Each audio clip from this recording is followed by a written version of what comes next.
Enzo Maresca bilang di interview habis pertandingan bahwa mereka sudah memenangkan pertandingan ini dari 10 menit pertama pertandingan babak pertama. Ya memang, dalam 10 menit pertama, di babak pertama, Chelsea itu tampil menekan, mereka nge-pressing satu pemain PSG dengan 2-3 pemain dan melancarkan serangan-serangan balik yang efektif memanfaatkan space dan celah kosong. Di gol pertama Chelsea, dari Sanchez langsung kasih ke Malo Gusto yang mendapatkan space di sini ya.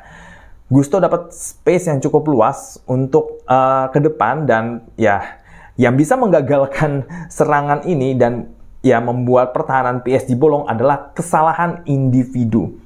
Sekecil apapun kesalahan individu yang dibuat sama pertahanannya PSG itu bisa dimanfaatin dengan baik oleh Chelsea ya. Karena setelah itu lihat di sini kan kalau nggak salah ini Nuno Mendes ya. Nuno Mendes dia berdua sama Malo Gusto. Di sini dia kalah duel. Dia kalah duel fisik. Alhasil Malo Gusto lari sendirian ke sini, ya kan?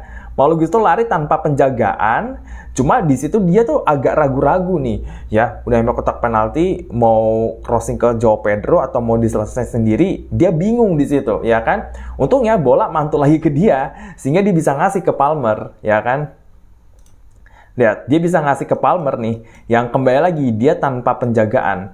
Palmer itu kalau nggak dijaga, dapat space, dia bisa finishing dengan klinis gitu. Inilah pentingnya menjaga Palmer, menutup ruang geraknya dia, menutup ruang tembak, ruang operan, ya kan, kasih pressing. Karena dia nggak bisa bermain kalau nggak ada space. Sedangkan kalau dia dikasih space sebesar ini, tentu saja dia bisa memanfaatkannya dengan baik. Di sini tuh ada kerjasama juga nih antara Palmer sama Joao Pedro. Joao Pedro berdiri di depan Palmer, padahal di sini ada space untuk nembak. Ini tugas dia adalah untuk menutup jarak pandang Donnarumma terhadap Palmer, ya kan? Sehingga tendangan Palmer ini nggak bisa kebaca, ya kan? Karena nggak bisa kebaca itulah akhirnya tercipta gol dari tiang jauh yang ada di sini nih. Ini tiang jauh nih. Palmer lebih memilih untuk ke tiang jauh mengandalkan placement dan akurasi ketimbang power.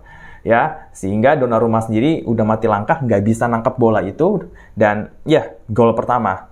Gol ini cukup fantastis ya, karena ya kembali kerjasama antara Joao Pedro yang menutup jarak pandang Donnarumma dengan Cole Palmer yang menyelesaikan peluang ini dengan klinis yang mementingkan akurasi dan placement ketimbang power sehingga bola bisa masuk ke tiang jauh gawang Donnarumma dengan sempurna.